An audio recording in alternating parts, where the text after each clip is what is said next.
The theme is whence it came.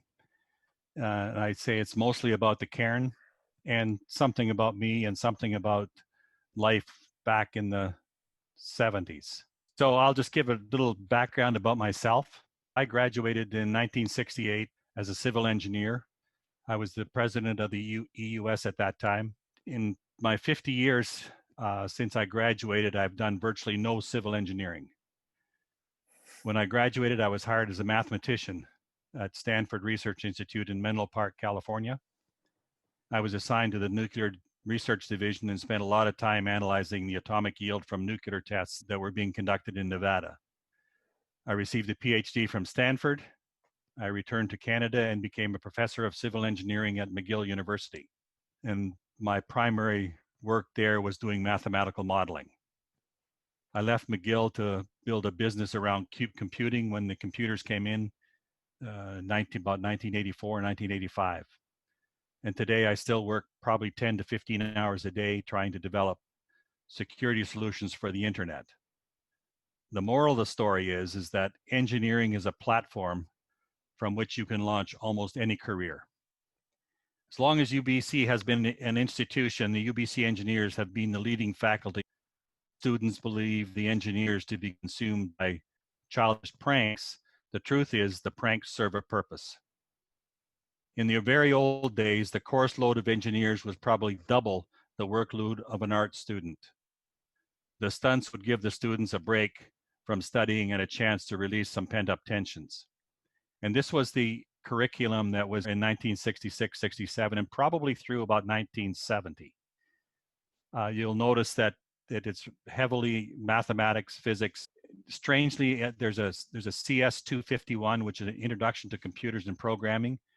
And I can't remember exactly what that was all about, but there was not much computing on the campus at that time. The engineers had 10 or 12 tough courses extending over both terms. We didn't have a semester thing. It was a year-round. Started the course in September and you went right through till April. You had midterms at Christmas and then your final mark in the spring. The typical first-year engineer took 2 math courses, English, physics, chemistry, and drafting. And drafting in those days was tough. A student would typically go to class from 8 until 12, get a break from 12 till 1, and then go back to classes for another 4 hours. At lunch, they would play games and eat or study. And a lot of engineers were very good at bridge. At night, they would study and do problems until late and then go back to classes. It was rigorous and strenuous. You could not take a second-year course without completing all first-year courses. And if you failed 2 first-year courses, you had to repeat all the year. You had to repeat all the courses, even the ones you passed. Not sure how this one got in here. I snuck it in there. So that was the typical gavel that we carried around the campus. Actually, it had a bigger one than that, but we use this at all functions. That's our gavel. In my calculations in 1970, there would have been of the order of maybe 900 engineers on campus. I would estimate that about 10% of those would be actively involved in running the various components of the EUS, whether or not they were in their own class or working for ex officio. But a lot of people were working. Everybody who was involved had a job to do, and in general, they did their job. It was kind of a you do yours and I'll do mine. Keep in mind that in 1970, there might have been 2 girls in engineering. I think there probably was one in civil and one in second year. But there were 183 nurses. So that's why the engineers teamed up with the nurses. For reference, in 2019, there were roughly 1,200 engineering undergraduate students at UBCO and 5,000 at UBC. So it's considerably bigger. As president, I worked with the various groups and the AMS. It was my job to oversee the various stunts and to fend off the many people who got offended, and there were quite a few. In my opinion, the stunts were a good way for the students to get a break from the rigors of studying. Additionally, we had sporting activities, mixers with the nurses, smokers, and other activities. Traditionally, we raised money for hospitals and did other charitable events. The stunts were designed to have mass participation and cause as much spectacle as possible. They were not designed to damage property and especially not to harm people. However, occasionally others tried to interfere in the activities, and there was occasional minor injuries, although I cannot remember many. We did get sued, but we had good legal advice, and nothing ever came to anything. There were many on campus who did not like us, but I think most people respected us. The girls were told never to date an engineer, but that did not seem to be a problem. This is the engineering building as it was in 1965. The engineering office, if you look to the right of the building at the very first level, you see a whole bunch of windows. The engineer's office was the last window on the side there. Now this area in front, in 1967, it was closed in to make room for the new IBM 360-67 computer that they were bringing in. The center of activity was this old building, and it was behind the bookstore. The EUS was in the rear of the building, as I mentioned. The basement contained the civil engineering labs, and deep in the basement was the confinement room. They're starting to cause a disrupt, and we would remove them temporarily. In cases where we wanted to keep someone for a day or so, they would be stored in the confinement room.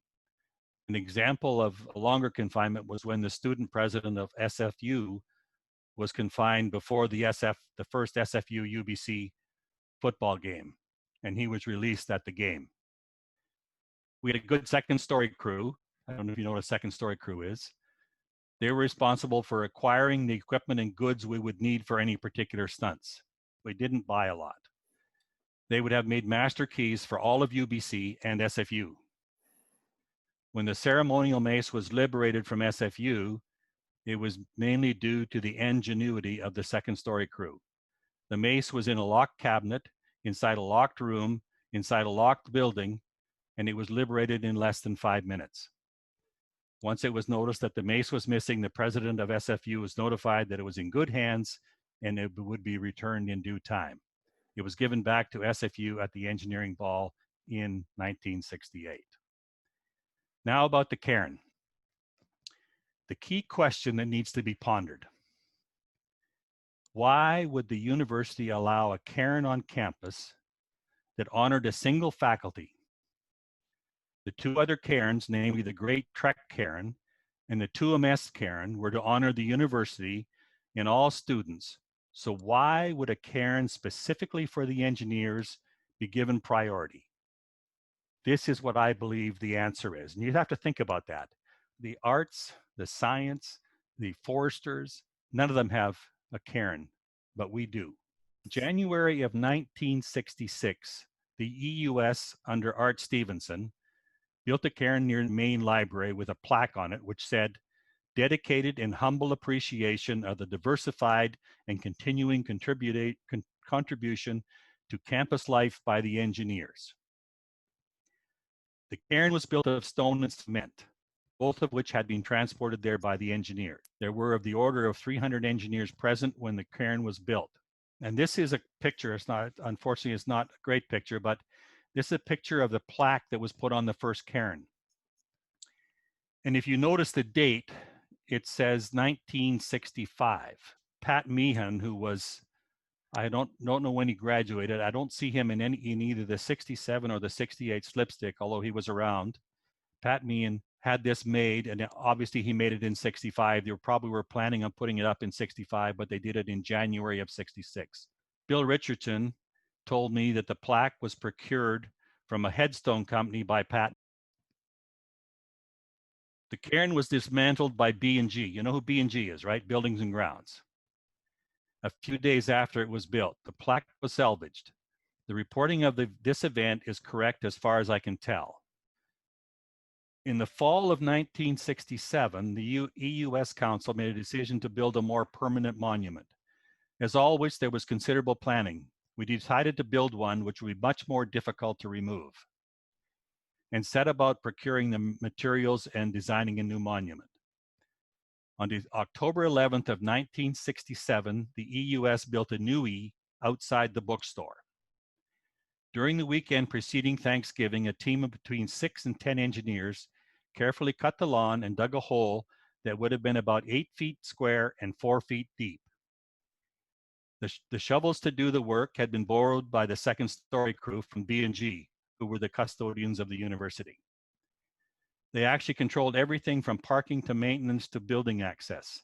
Nothing was done on campus without the approval of B&G and the engineers, of course. We had a good second-story crew, which was basically run by Ted Falloon. He was a civil graduate in '68.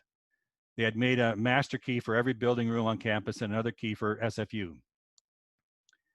Thus, when we needed tools, we borrowed them from B&G. We called it ENGinuity. The SFU key was instrumental in the exfiltration of the SFU mace in '68, as I'd mentioned previously. In any event, over the weekend, while the hole was being dug and filled with all sorts of metal objects, which included rebar and an old rear end from an automobile, another group was at work in the concrete lab of the civil engineering building, constructing a more substantial E. The E would have been formed and poured during the weekend and finished on the Tuesday, which is a TEUS day. And this is a picture of that E being formed in the basement. There would have been a rally held in what I think was called room 100, where all the stunts began. There would have been of the order of 300 to 400 engineers. We went to the lab where the E had been finalized, and using ropes, pulleys, and rollers, we moved the E to the resting place in front of the bookstore. Several pails of fresh concrete were also transported to the site, and the E, with improvised rebar on the bottom, was mated with the rebar in the ground so that it was a contiguous structure extending about 4 feet into the ground with heavy rebar. The monument was very successful and rested in front of the bookstore for a considerable length of time. The first-year engineers were tasked with keeping it clean because science, forestry, and the Aggies would take turns defacing it with paint. Towards the middle of November of 1967, a meeting was held with myself, Dean Gage, who was an honorary engineer by that time, Building and Grounds, and perhaps Dean Armstrong. Now, the EUS objective at these meetings was to secure the best outcome possible without really giving anything back. And we always took a position which we never expected to get, but we tried to get it anyway.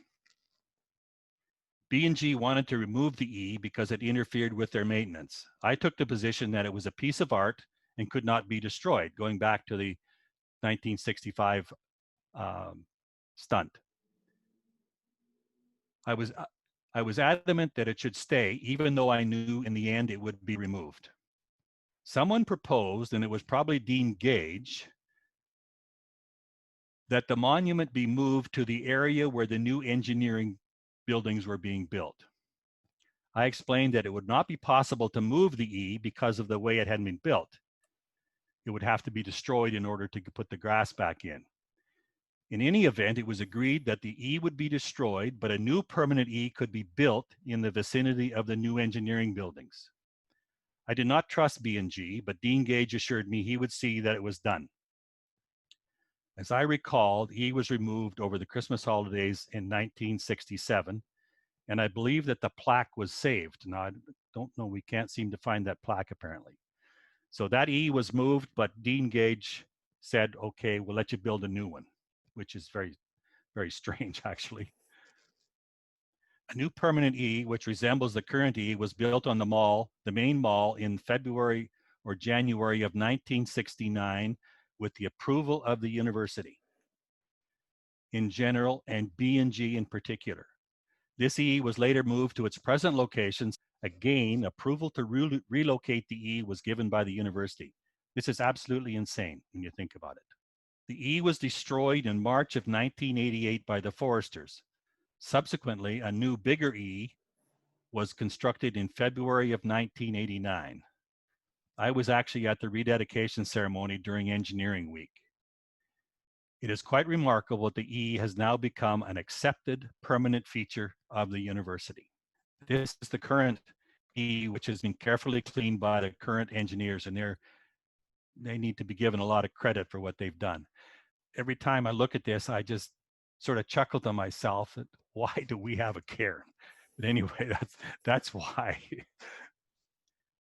So I would like just to take some professorial latitude and make a few more comments, if everybody doesn't mind. Times were different in 1968 and 1970. Two things were vastly different. Was that the people were not nearly as litigious, and computing was in its infancy. The engineers who graduated in 1970 would have been in second year in 68.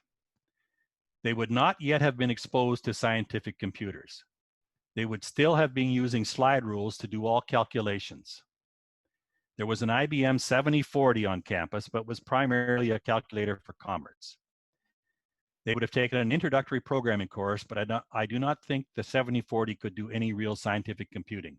All it could do was add and subtract.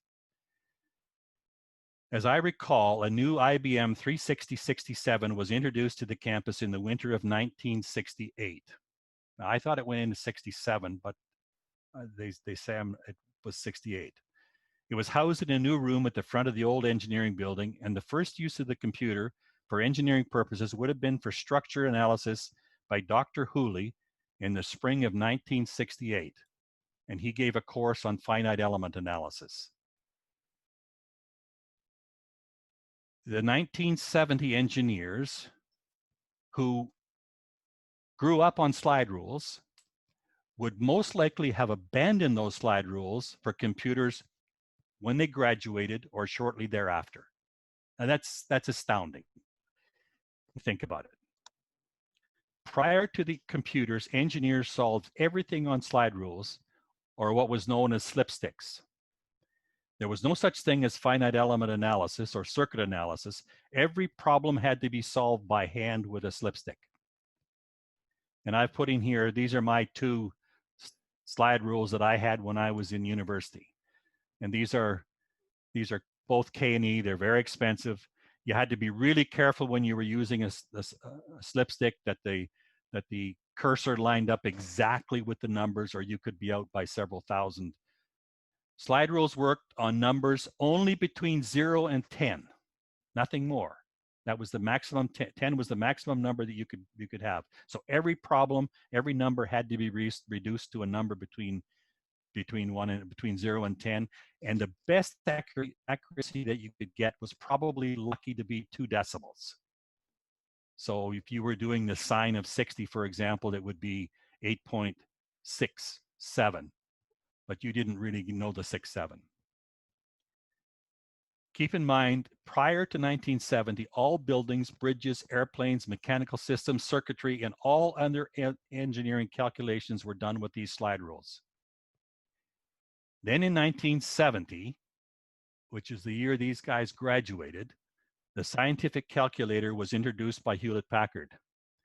Texas Instrument also introduced a hand calculator, but it was not as good. And by 1974, slide rule usage worldwide had almost disappeared.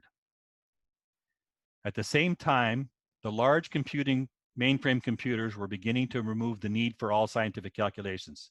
So this group, who started in 1966 and graduated in 1970, would have had to totally revise the way they approached problem solving. I mean, it's incredible. This is a photo of the HP 35 that was introduced in 1970 and was sold massively in 1972, and it was known as the Slipstick Killer. And there was an upgrade to this, and was called the 65S, which could do scientific program. And I actually published a paper in about 1977 showing how powerful the 65S was when compared to the IBM 36067. It was actually quite amazing. At the same time, all drafting was by hand in ink. This is a photograph of my drafting set, and a drafting set which I suspect everybody had when they went to engineering. One of the remarkable things, if you notice that thing with the black handle at the top on the right, that is a pen for drawing, and you put the ink between the leaves, and then you had to very carefully draw and make sure that it didn't blob. If it blobbed, you had to start again. Now the drafting probably lasted for about another, I don't know, 5 or 6 years maybe after 1970. But again, drafting as we knew it disappeared with relatively quickly after that. It was replaced with laser printers and CAD CAM. And today, drafting is strictly all on the computer. So this stunt participation, and I put this in for a couple of reasons. Keep in mind, the total faculty was around 900. And these are all the engineers that would have been on the stunt for that day. You can see, if you look closely, you can see some people you might know. Ramondo is on the right. Dwayne Zilm you can see him. Frank Hazard.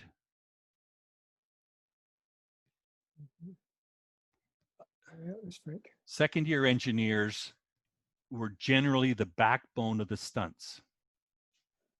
So in 1968, the second year engineers would have been the group that did most of the stunts. By the time you got to third and fourth year, you were so busy doing what you had to do, you didn't have as much time.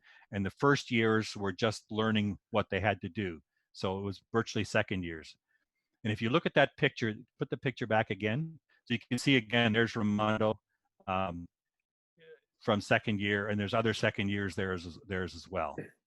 And that's the EUS office, by the way. Yeah, and so what happened on that day, the UBC paper was so bad. We sent out some cars and picked up all of the UBCs that they delivered that day, every single one of them.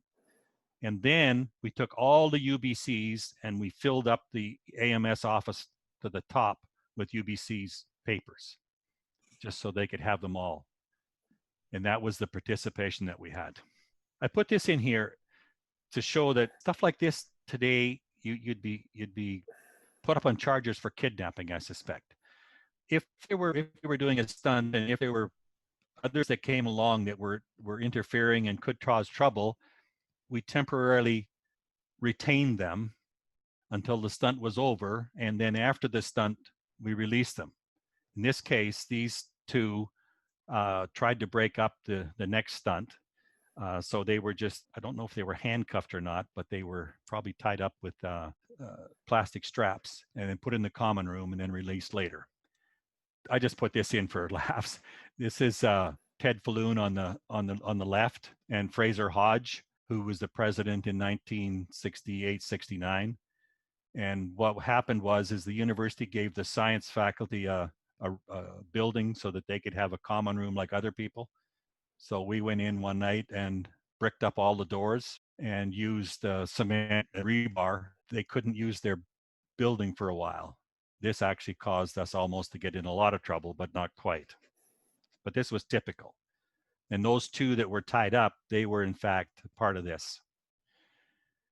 And this is a picture after the Chariot race. Now, I think you'll have other pictures later, but the Chariot race in those days was one of the most difficult races that a person could run. The mixtures that the engineers and the Aggies or the science came up with to try and stop the other people was incredibly bad. Ethylene mercaptan, manure, other stuff that was not harmful, but the terrible smelling. So we didn't want to take any of that back to our building. So we would shower in the education building, and then they would have to clean it up. I'm not sure how they would clean it up. And then we would have to deal with Dean Kastner as to why we messed up the education building. The other thing is that I don't know if anybody can identify the person on the left. I think his name was Bill Russell. But he doesn't show up in any Slipsticks in 67 or 68, but he shows up in all the stunts.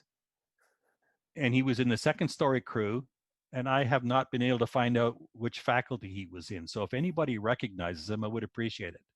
The other thing is the person that's on the third from the left, that's Rudy Reschke, and he played football for the Vancouver Lions while he was going to engineering. And I think that from my perspective, this slide kind of embodies the engineering camaraderie that existed.